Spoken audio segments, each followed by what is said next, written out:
Hello friends, आज के video lecture में हम आईपी प्रोटोकॉल के बारे में पढ़ेंगे। और आईपी प्रोटोकॉल में भी सबसे जो मेन चीज़ है that is IP header. So we are going to learn IP header in this video.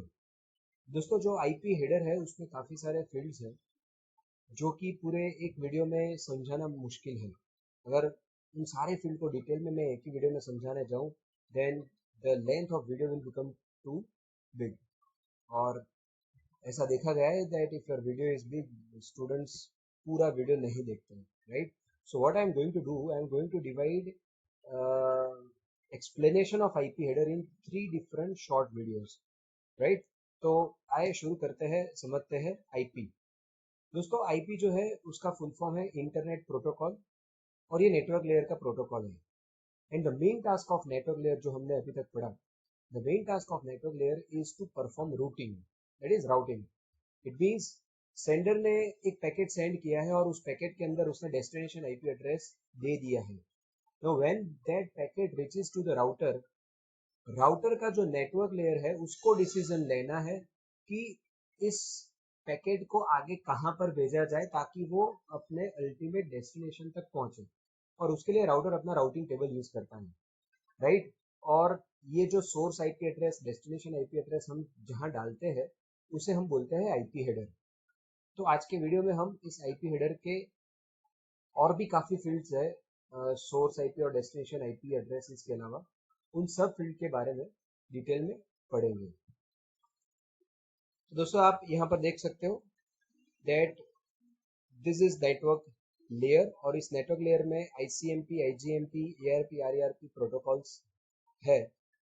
उनमें सबसे अहमियत प्रोटोकॉल है, सबसे ज़रूरी important protocol that is IP protocol, जो हम यहाँ पर पढ़ेंगे।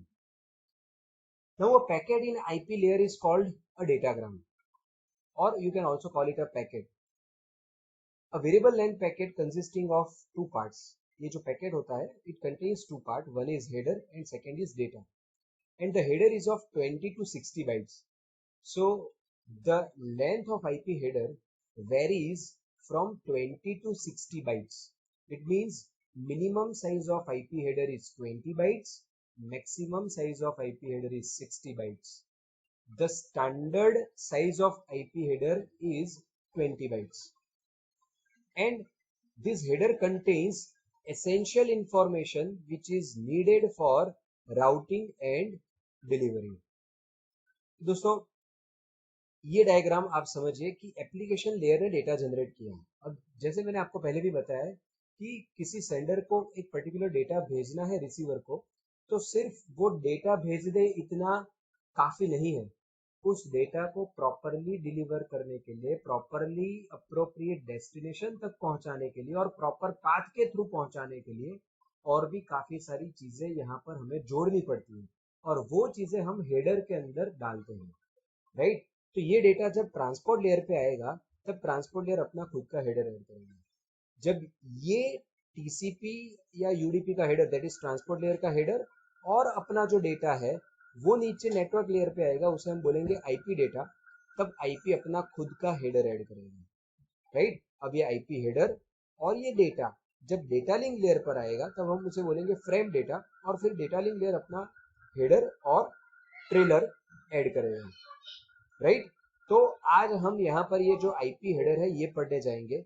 आप यहाँ पर समझिए कि इस आईपी हेडर के बाद में ये जो डेटा है, इस डेटा पोर्शन में क्या क्या हो सकता है। एक तो हमारा ट्रांसपोर्ट लेयर का हेडर होगा, एंड देन उसके बाद अपना एक्चुअल एप्लीकेशन लेयर का डेटा जो हम सेंडर, जो हम रिसीवर को भेजना चाहते हैं वो होगा, ठीक है? तो आओ समझते हैं IP header. You can see here this is IP header. इसमें काफी सारे फील्ड्स है जो आपको यहाँ पर दिख रहे हैं। हम एक एक फील्ड के बारे में डिटेल में देखेंगे, लेकिन मैंने जैसे आपको बताया कि एक ही वीडियो में वो उन सारे फील्ड को मैं समझाने जाऊंगा तो वीडियो काफी लंबा हो जाएगा, right? So what I am doing, I am dividing this explanation of IP header in 3 parts. पहले पार्ट में मैं ये जो वाइट पोर्शन में जितने फील्ड्स है एक्सेप्ट ये 3 फील्ड, आइडेंटिफिकेशन, फ्लैग और फ्रेगमेंटेशन ऑफसेट, मतलब ये सेकेंड रो में जितने फील्ड है उनके अलावा इस वाइट पोर्शन में जितने भी फील्ड्स है वो मैं पहले वीडियो में समझाऊंगा। दूसरे वीडियो में ये सेकेंड रो वाले फील्ड्स को समझाऊंगा because this fields are related with fragmentation and reassembly. तो मुझे आपको पहले फ्रेगमेंटेशन का कंसेप्ट समझाना पड़ेगा और फिर उसके बाद मैं अच्छे से इन तीन फील्ड्स को समझा पाऊंगा। And in last video I am going to explain this yellow portion that is options field. और फिर उसके बाद मैं एक और वीडियो बनाऊंगा जिसमें आईपी हेडर के जो फील्ड्स हैं उनके ऊपर के कुछ क्वेश्चंस, उनके ऊपर के कुछ प्रॉब्लम्स हम सॉल्व करेंगे, जहां पर हम गेट के प्रॉब्लम्स भी लेंगे और उनको सॉल्व करेंगे ताकि आपको ये फील्ड्स के बारे में और अच्छे से आप उसे समझ पाओ। राइट, चलो तो आए पहले देखते हैं कि ये जो आईपी हेडर है उसकी साइज क्या है। मैंने आपको प्रीवियस स्लाइड में बताया that it's size of IP header varies from 20 to 60 bytes. अब ये कैसे इसे गिनते हैं आओ समझते हैं। तो दोस्तों ये इसमें आप 5 रो देख सकते हो। ये है रो नंबर 1, फिर रो नंबर 2, फिर रो नंबर 3, रो नंबर 4 और रो नंबर 5 जो व्हाइट पोर्शन में ड्रॉ किया हुआ है। व्हाइट पोर्शन में 5 रो है। ये जो व्हाइट वाला पोर्शन है that is compulsory portion, that is fixed portion. कोई भी आप आईपी हेडर उठाकर ले लो, उसमें ये 5 रो में जितने फील्ड्स है वो होंगे होंगे और होंगे ही। जबकि ये येलो वाला पोर्शन जो है दैट इज ऑप्शनल, वो किसी आईपी हेडर में हो भी सकता है और नहीं भी हो सकता। और ये जो ऑप्शंस फील्ड है वो हमारा सेंडर ऐड करता है। It depends on sender whether to add this options field और नॉट। राइट, सो ये जो व्हाइट वाला पोर्शन है दैट इज फिक्स्ड और स्टैंडर्ड आईपी हेडर। राइट, और यहाँ पर कितनी रो है? 5 रो है। अब दोस्तों एक रो की साइज है 4 बाइट और you can say 32 bits. You can calculate, देखो 4 + 4 8, 8 + 8 16 बिट्स और 16 + 16 32 बिट्स। तो ये एक रो में 32 बिट्स है, मतलब 4 बाइट्स। दूसरी रो में भी 4 बाइट, तीसरी, चौथी और पांचवी में भी 4 बाइट है। तो 5 रो है और हर एक रो में 4 बाइट है, तो कितने बाइट हुए? 20 बाइट्स। समझे? So length of IP header is 20 bytes by default. Standard IP header size is 20 bytes. Minimum size of IP header is 20 bytes. Right? अब ये options field जो है उसकी length vary करती है। The length of this options field can vary from 0 to 40 bytes. 0 bytes means no options field and it can go up to maximum 40 bytes. मतलब कोई भी sender maximum 40 byte तक का options field ऐड कर सकता है। राइट, तो अगर कोई सेंडर 40 बाइट तक का ऑप्शन फील्ड ऐड करे तो टोटल साइज हमारा आईपी हेडर की कितनी हुई? 20 बाइट्स। ये जो व्हाइट पोर्शन है वो प्लस 40 बाइट्स वाला ये येलो पोर्शन, तो 60 bytes. Right, so maximum size of IP header is 60 bytes and minimum size of IP header और standard size of IP header is 20 bytes. When I say standard IP header मतलब उसमें हम options field नहीं consider करते। I hope यहां तक आपको समझ में आया। तो now let us understand each and every field in detail. तो दोस्तों पहले जो 4 बिट्स है वो है वर्जन फील्ड। ये वर्जन फील्ड हमारे राउटर को और हमारे जो रिसीवर है उनको बताता है कि ये जो आईपी हेडर है वो कौन से वर्जन का है।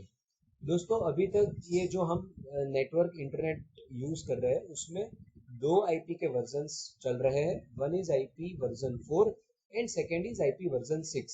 ग्रेजुअली जैसे जैसे हमारे इंटरनेट या उसकी टेक्निक ग्रो होती गई तब पहले IPv4 था और अभी भी काफी जगह पे IPv4 है, लेकिन कुछ लिमिटेशंस थे IPv4 के, वो रिमूव करने के लिए IPv6 पिक्चर में आया। IPv4 के कौन से लिमिटेशंस थे और वो IPv6 कैसे एड्रेस करता है that again we will learn in a separate video. Right, so this 4 bits tells the router कि ये कौन से वर्जन का आईपी हेडर है। राइट, हम आईपी ये जो मैं हेडर आपको एक्सप्लेन कर रहा हूँ ये है आईपी वर्जन 4 का हेडर। तो उसके लिए यहाँ पर इस 4 बिट्स की वैल्यू क्या होगी? From most significant bit position it's value will be 0 1 0 0। मैं मोस्ट सिग्निफिकेंट बिट से बोल रहा हूँ तो वो क्या होगी? 0 1 0 0। ये बाइनरी वैल्यू है 4 बिट। राइट, तो उसका अगर आप डेसिमल करोगे तो उसकी वैल्यू क्या आएगी? 4। 4 मीन्स वर्जन 4। ठीक है, next is H lane field. उसका फुल फॉर्म करें तो हेडर लेंथ। ये एच लेन फील्ड ये राउटर को समझाता है कि आईपी हेडर की साइज क्या है। दोस्तों मैंने जैसे आपको बोला कि आईपी हेडर की साइज वेरी हो सकती है फ्रॉम 20 बाइट्स टू 60 बाइट्स। अब सेंडर ने ऑप्शंस फील्ड डाला है कि नहीं डाला है, या वो ऑप्शंस फील्ड में कितने बाइट्स डाले हैं, वो राउटर को कैसे पता चलेगा? तो उसके लिए ये फील्ड यहाँ पर रखा गया है। Now we have to understand कि ये hlen फील्ड की वैल्यू क्या बताती है। Now the value of hlen field defines the size of IP header in 4 byte words. What does that mean? ये hlen फील्ड की जो वैल्यू है वो राउटर को बताती है कि हमारे हेडर में 4 बाइट वाले कितने वर्ड्स हैं। ठीक है क्या? फिर से बता रहा हूँ। hlen फील्ड की जो वैल्यू है वो राउटर को बताएगी कि आईपी हेडर में 4 बाइट वाले कितने वर्ड्स हैं। राइट, चलो आओ फिर से इस डायग्राम पे आते हैं। मैंने बोला स्टैंडर्ड साइज है आईपी हेडर की 20 बाइट्स। ठीक है, मान लो ऑप्शंस फील्ड ऐड नहीं किया है, तो 20 बाइट्स में कितने 4 बाइट वर्ड्स होंगे? So simply you have to divide 20 by 4, right? If you divide 20 by 4 you will get 5. That means 5 4 byte words are there. ये पहला 4 byte word, ये दूसरा 4 byte word, ये तीसरा 4 byte word, ये चौथा और ये पांचवा। राइट, तो hlen फील्ड की वैल्यू यहाँ पर क्या होगी? 5, और वो बाइनरी में क्या होगी? From most significant bit position में बोल रहा हूँ 0 1 0 1, दैट इज 5। ठीक है, अब मैंने आपको बताया that minimum size of IP header is 20 bytes, तो minimum size of hlen field, minimum value of hlen field will be 5। ठीक है, now maximum size of IP header is 60 bytes. तो अगर मान लो हमारे सेंडर ने इस ऑप्शंस फील्ड में सारे के सारे 40 बाइट्स यूज कर लिए, तो हमारे आईपी हेडर की साइज हो गई 60 bytes. Now if I ask question that what will be value of hlen field, तो आंसर क्या आएगा? 60 divided by 4, that is nothing but 15, 1 5. So the maximum value of hlen field is 15, that is 1 5, और उसको अगर हम binary में बोले तो वो क्या होगा? 1 1 1 1। ठीक है, 4 बिट में। ओके, अब दोस्तों ये hlen फील्ड 4 बिट का है, मतलब 4 बिट से हम 0 से 15 तक की वैल्यू डिफाइन कर सकते हैं, लेकिन उसमें 0 1 2 3 और 4, ये जो 5 वैल्यूज है 0 1 2 3 4, this values are invalid values, क्योंकि हमारे hlen फील्ड की मिनिमम वैल्यू तो 5 होनी ही चाहिए। तो अगर किसी राउटर के पास ऐसा कोई पैकेट आता है जिसमें hlen फील्ड की वैल्यू 0 1 2 3 या 4 है, तो हमारा राउटर उस पैकेट को, उस आईपी हेडर को इनवैलिड करार देगा और उस पैकेट को ड्रॉप कर देगा। ठीक है, तो यहाँ पर मैंने बताया minimum value is 5, maximum value is 15। अब मान लो किसी सेंडर ने ऑप्शंस फील्ड में मान लो 8 बाइट डाले हैं।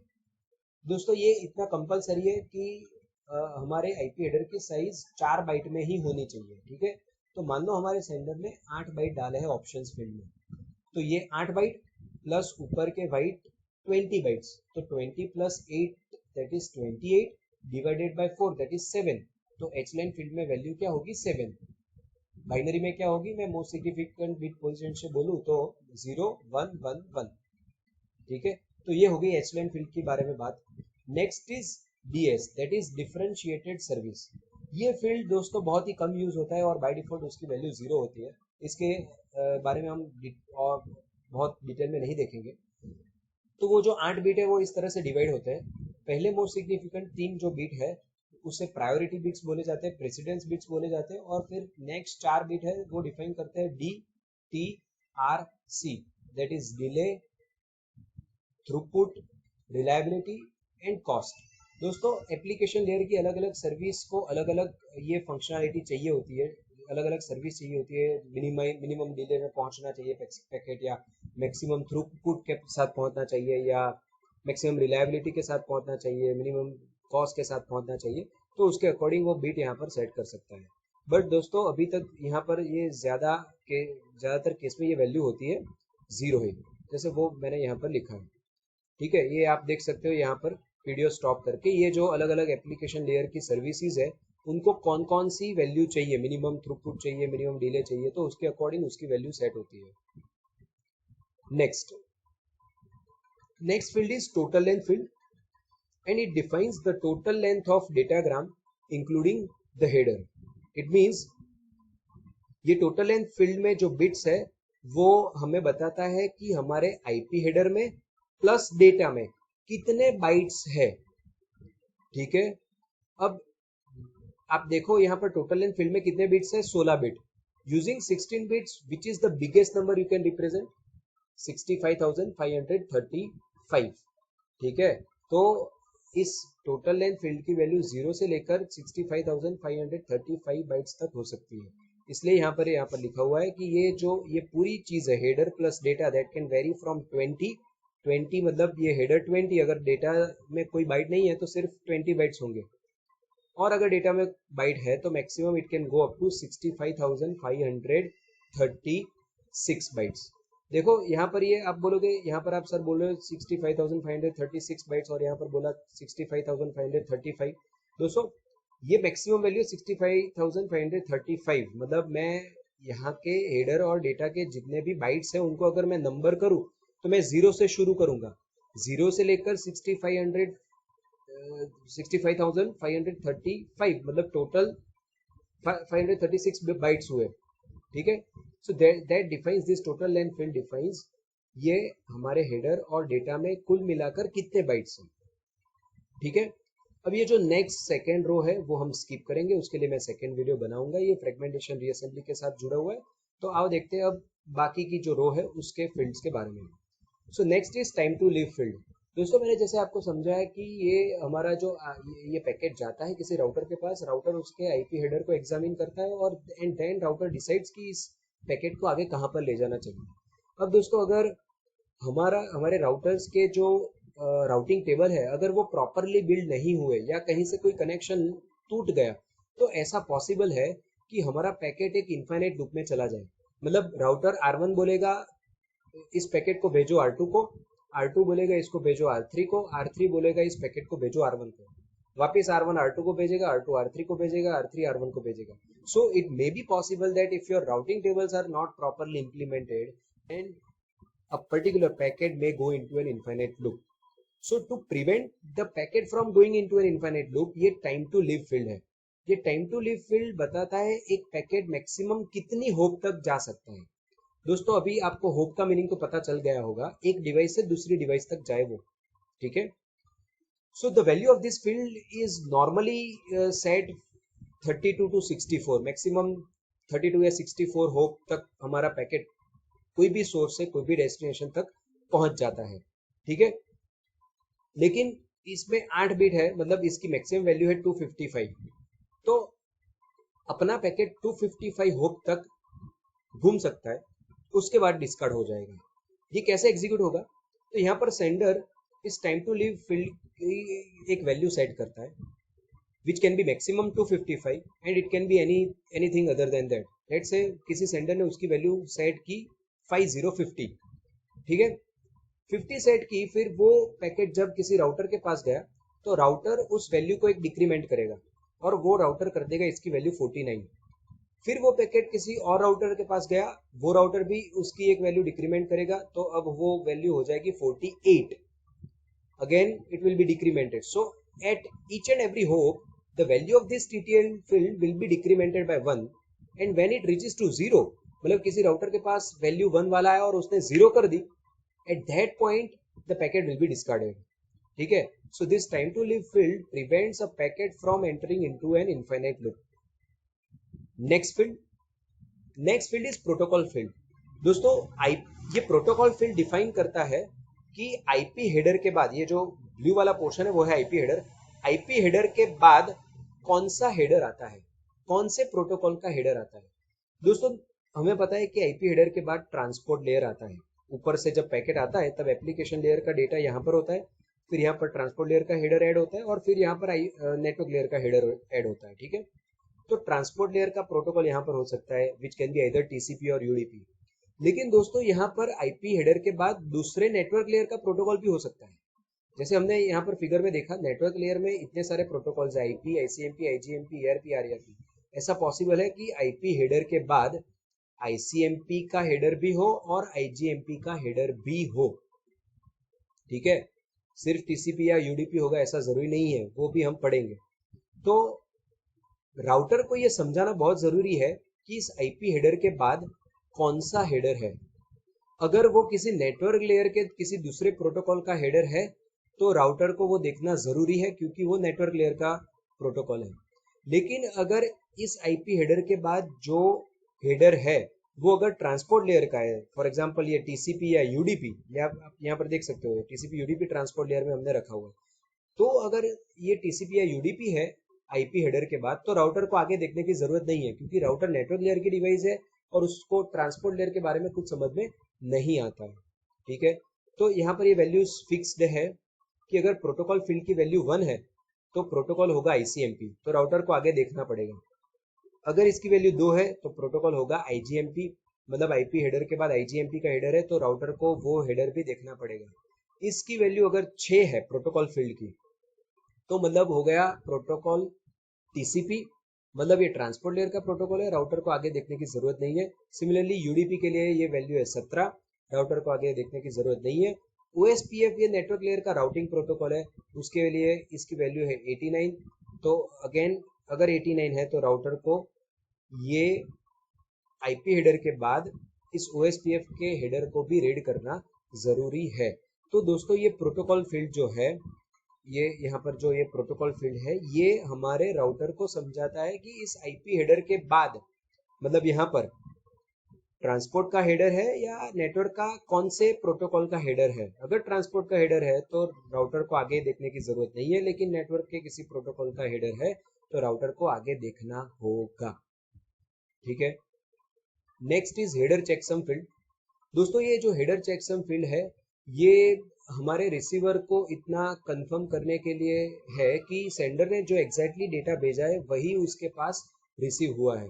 दोस्तों हम सेंडर जब पैकेट सेंड करके भेजता है तो ऐसा पॉसिबल है कि in in in the journey from sender to receiver our packet might get affected by noise, मतलब उसके कुछ फील्ड 0 से 1 हो सकते हैं और कुछ फील्ड 1 से 0 हो सकते हैं।